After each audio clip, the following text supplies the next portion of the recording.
আসসালামু আলাইকুম। আশা করি সবাই ভালো আছেন। সামনে জাতীয় নির্বাচন ফেব্রুয়ারি 12 তারিখে। তো ভাবছি নির্বাচন নিয়ে কিছু কথা বলবো, যেহেতু নির্বাচনটা খুবই সন্নিকটে এবং এবারে নির্বাচনটা একটু ভিন্নধর্মীর মানে হচ্ছে এবারের তার প্রার্থীর ভোটের পাশাপাশি কিন্তু চাইলে তারা হচ্ছে হা ভোট এবং না ভোটের একটা অপশন তাদের থাকবে। তারা হা ভোট এবং না ভোট দেবে। গ্রামে যারা আছে, যারা শহরের বাইরে, অনেক মা বোনরাই জানে না যে হা ভোট দিলে কি হবে, না ভোট দিলে কি হবে। এটা ম্যাক্সিমাম লোকই এখনো জানে না। সো এই হা ভোট এবং না ভোট নিয়ে আজকে কিছু কথা বলবো, যেটা হচ্ছে আপনারা ভিডিওটা শুরু থেকে শেষ পর্যন্ত দেখবেন, অনেক কিছু জানতে পারবেন। প্রথমে আসছি হা ভোটটা নিয়ে। হা ভোটটা বেসিক্যালি কি?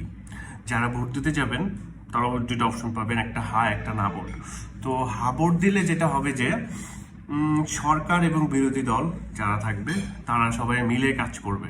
যেমন হচ্ছে কোন একটা আইন পাশ করতে হলে সেটা হচ্ছে সে একাই চাইলে আইনটা পাশ করতে পারবে না, যেটা বিগত আওয়ামী লীগ যেটা হচ্ছে এককভাবে তারা বিভিন্ন আইন নতুন আইন তৈরি করছে। তো এখন এই সুযোগটা থাকবে না। যদি তারা হাবট জয়লাভ করে তাহলে হচ্ছে কোন একটা আইন পাশ করতে হলে বিরোধী দল প্লাস হচ্ছে গণভোটের একটা গণভোট করে তারপর একটা নতুন আইন তৈরি করতে হবে। আরেকটা ইম্পর্টেন্ট যেটা হচ্ছে যে এই গণভোটে হা ভোট বিজয়ী হলে বিরোধী দল থেকে সংসদের যে প্রধান স্পিকার সে হচ্ছে বিরোধী দল থেকেই থাকবে। একটা ইম্পর্টেন্ট যেটা হচ্ছে কোনো কিছু ইস্যু হলেই নেট সারা বাংলাদেশে নেট অফ করে দেয়। এই অপশনটার সুযোগটা থাকবে না। যদি গণভোটে হা ভোটে বিজয় হয় তাহলে হচ্ছে চাইলেই এই নেট তারা অফ করে দিতে পারবে না সরকার। আর চাইলেই কোনো আসামিকে, বড় কোনো আসামি, ফাঁসিপ্রাপ্ত আসামি কিংবা বড় ধরনের আসামি, চাইলে সে জামিন পাবে না। সেক্ষেত্রে হচ্ছে জামিন পাওয়া নেওয়া এবং বড় যে কোনো সিদ্ধান্ত নিতে হলে জনগণ থেকে শুরু করে বিরোধী দলের যারা হচ্ছে কর্মরত থাকবে, মানে উচ্চ পদস্থ থেকে নিচু পদস্থ পর্যন্ত সবার মতামত লাগবে। হা ভোট বিজয়ী হলে জুলাইয়ের যে সনদ, সেই সনদটাও হচ্ছে যুক্ত হবে। সরকার 10 বছরের উপরে সে ক্ষমতায় থাকতে পারবে না। আর না ভোটে যদি আপনারা দেন, না ভোটে দিলেও এখানেও সুবিধা অসুবিধা দুই জায়গাতেই আছে। আমরা যেহেতু বাঙালি, তো বাঙালিরা হচ্ছে মিলে জেলে থাকার যে একটা কাজ করা, সেই প্রবণতা আমাদের ভিতরে নাই। বিগত বছরগুলোতে আমরা দেখে আসছি বিরোধী দল কিছু করতে গেলে ওইটার একটা নেগেটিভিটি বের করবে, আবার তারা কিছু করতে গেলে ওটা একটা নেগেটিভিটি বের করবে। আগে আওয়ামী লীগ সরকার থাকলে যারা তাদের বিরোধী থাকতো তাদের হচ্ছে রাজাকার বানায় দিত। আর এখন অন্য কিছু হইলে তারা হচ্ছে এখন দালাল বানায় দিতেছে। ভারতের দালাল, এই দালাল, সেই দালাল, যে কোনো দালাল। মানে দিন শেষে দেখেন, যখন আওয়ামী লীগ ছিল তখন হচ্ছে রাজাকার রাজাকার তারপরে হচ্ছে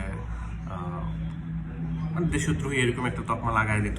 আর এখন যেটা হচ্ছে যে কিছু বললে দালাল। তো দেখেন, মানে এখানে কোনো মিল নাই। তো এই যে হা ভোটের যে একটা পজিটিভিটি একটা আসছে, আমরা সবাই চিন্তা করতেছি, দিন শেষে এটা আমি জানি না কতটুকু ফ্রুটফুলিও হবে, কতটা আমাদের জনগণের কাজে লাগবে। তা আরেকটা যেটা হচ্ছে যে বিগত 15 থেকে 16 বছর আওয়ামী লীগ সরকার ক্ষমতায় ছিল।